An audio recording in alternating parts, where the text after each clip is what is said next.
Hello, and welcome to Romance Corner with Mary. This is our second installment, and I'm so happy that you decided to stop by on this Sunday afternoon. I'm sure you're very busy, but I think you'll enjoy our excerpt or our story for today. It's from a compilation of short stories that were published in the New Yorker in 1940.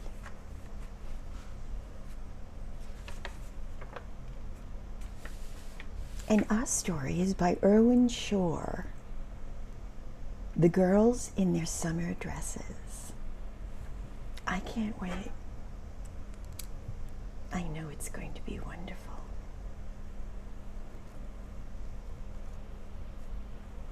Do you like my hat? Mother just bought it for me. She said that I didn't deserve one until next Easter, the way I've been acting. But she gave it to me anyway. Moms are like that, aren't they? But let's get back to The Girls in Their Summer Dresses by IRWIN Shaw.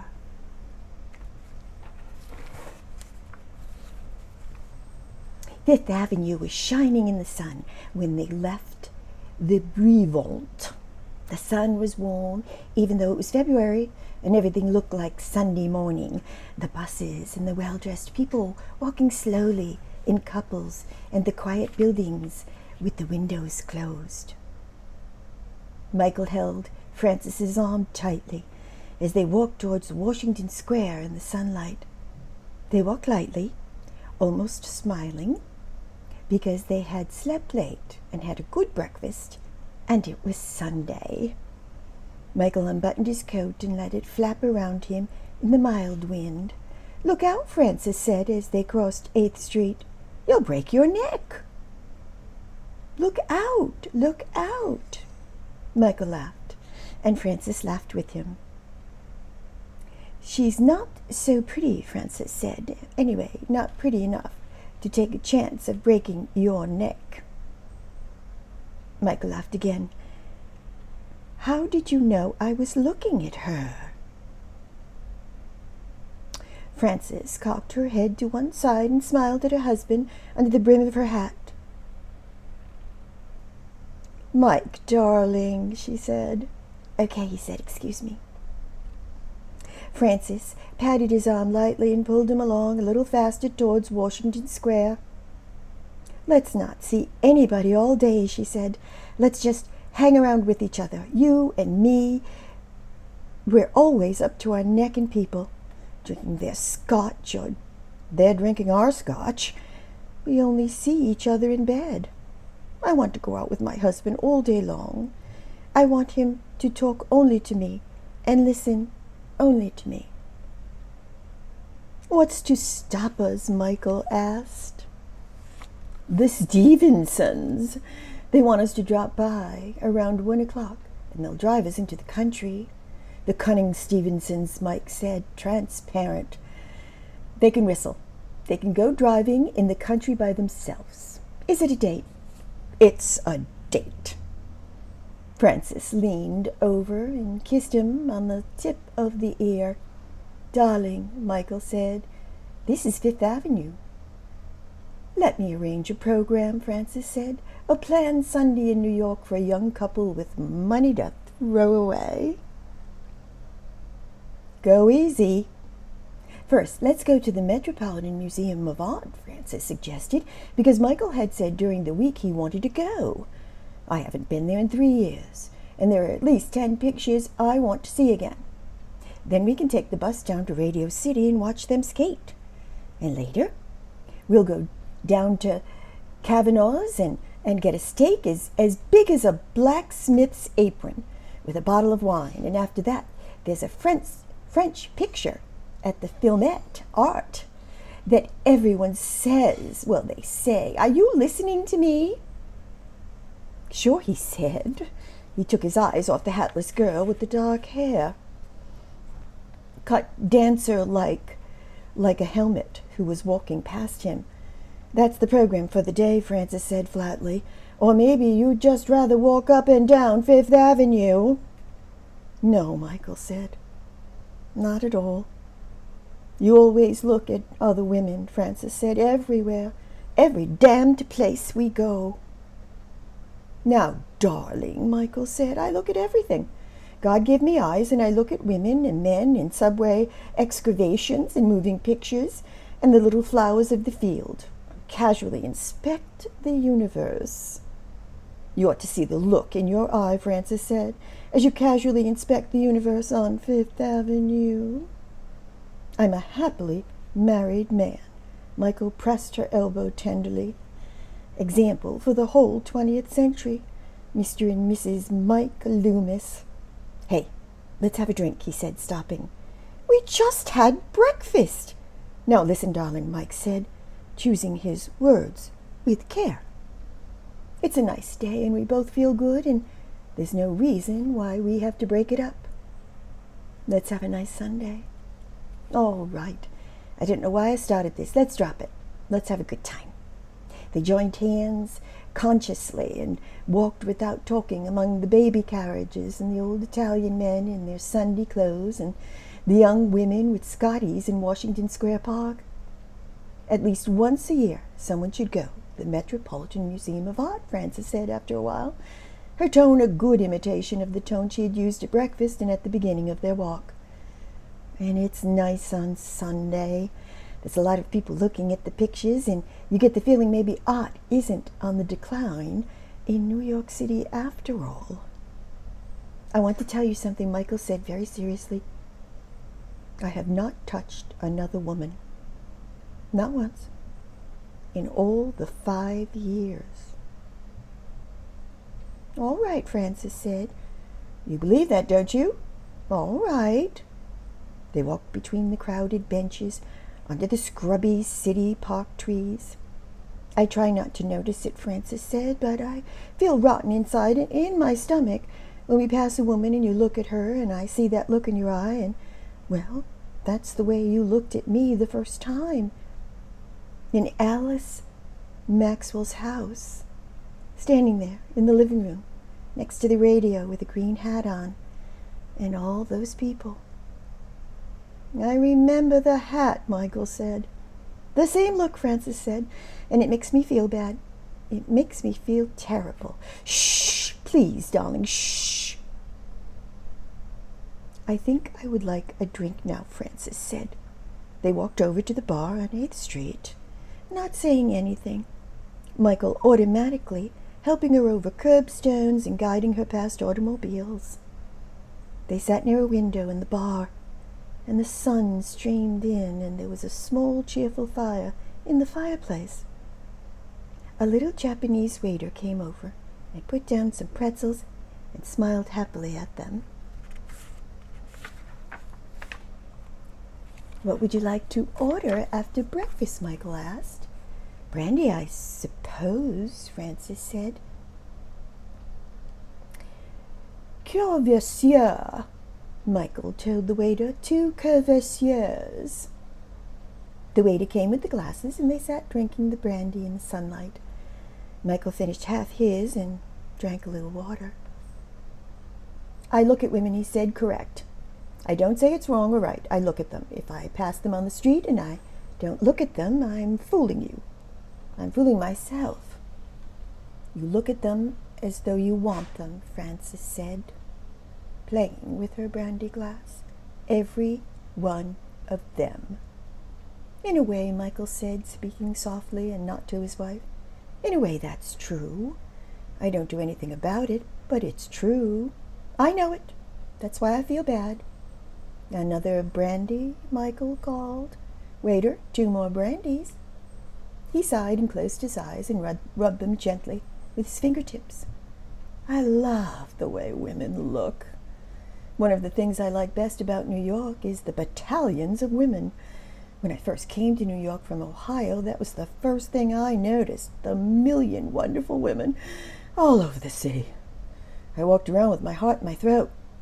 A kid, Francis said. That's a kid's feeling. Guess again, Michael said. Guess again. I'm older now. I'm a man getting near middle age, putting on a little fat, and I still love to walk along 5th Avenue at 3 o'clock on the east side of the street between 15th and 57th Streets. They're all out there.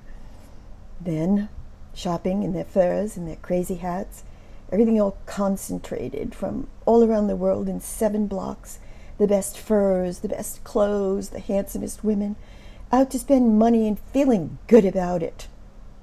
The waiter put the 2 glasses down, smiling with great happiness. Everything is all right, he asked. Oh, everything is wonderful, Michael said. If it was just a couple of fur coats, Francis said, and $45 hats. It's not the fur coats or the hats. That's just the scenery for that particular kind of woman. Understand, he said. You don't have to listen to this. I want to listen. I like the girls in the offices. Neat, with their eyeglasses, smart, chipper, knowing what everything is about. I like the girls on 44th Street at lunchtime, the actresses all dressed up on nothing a week. I like the sales girls in the stores, paying attention to you first because you're a man, leaving lady customers waiting. I got all this stuff accumulated in me because I've been thinking about it for 10 years, and now you've asked for it, and here it is. Go ahead, Francis said. When I think of New York City, I think of all the girls on parade in the city. I don't know whether it's something special with me or whether every man in the city walks around with the same feeling inside of him. But I feel as though I'm at a picnic in this city. I like to sit near the women in the theaters, the famous beauties who have taken 6 hours to get ready and look it, and the young girls at the football games with the red cheeks. And when the warm weather comes, the girls in their summer dresses. He finished his drink. That's the story. Frances finished her drink and swallowed 2 or 3 times extra. You say you love me. I love you. I'm pretty too, Francis said. As pretty as any of them. You're beautiful, Michael said. I'm good for you, Francis said, pleading. I've made a good wife, a good housekeeper, a good friend. Well, I'd do any damn thing for you. I know, Michael said. He put his hand out and grasped hers. You'd like to be free too, Francis said. Shh. Tell the truth. She took her hand away from under his. Michael flicked the edge of his glass with his finger. Okay, he said gently. Sometimes I feel I would like to be free.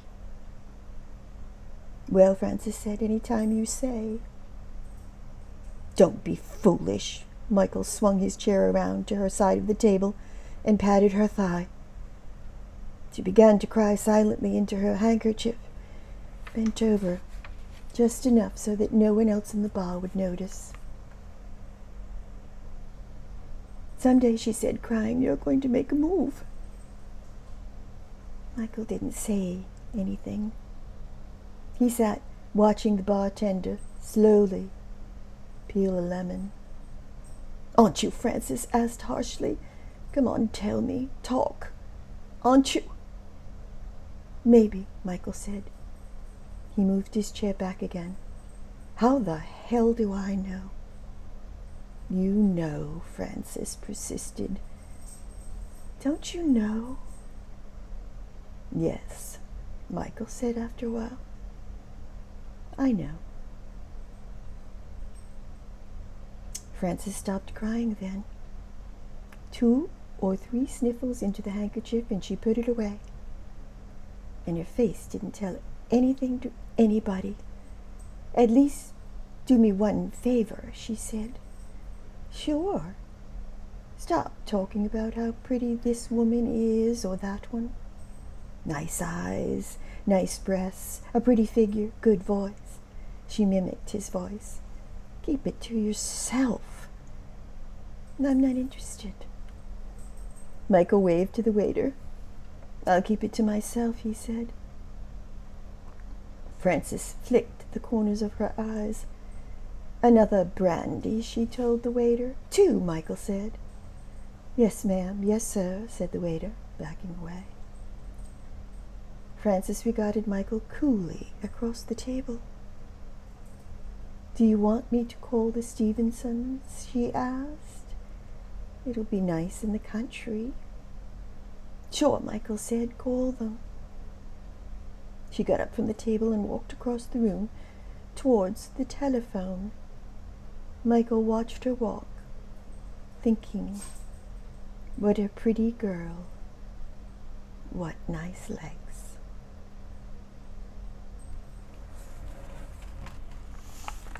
The end. What do you think?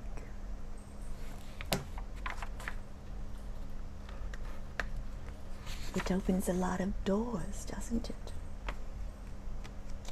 A lot of thoughts. It's very provocative. I'm currently, quite obviously, traveling through time right now. You see, I can read things in the past to you and in the future.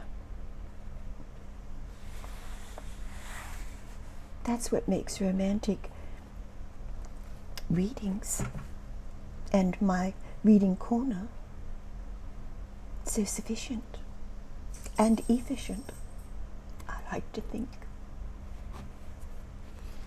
So join me again, won't you please? Perhaps I'll have a new hat on or a new brooch. Well, who can say? But I'm so happy you stopped by, and please come back soon, because Mary's romantic Victorian corner reading is open 24/7. So ta-ta for now. And remember, say nice things, do nice things, remember that I love you, and come back and visit soon, won't you?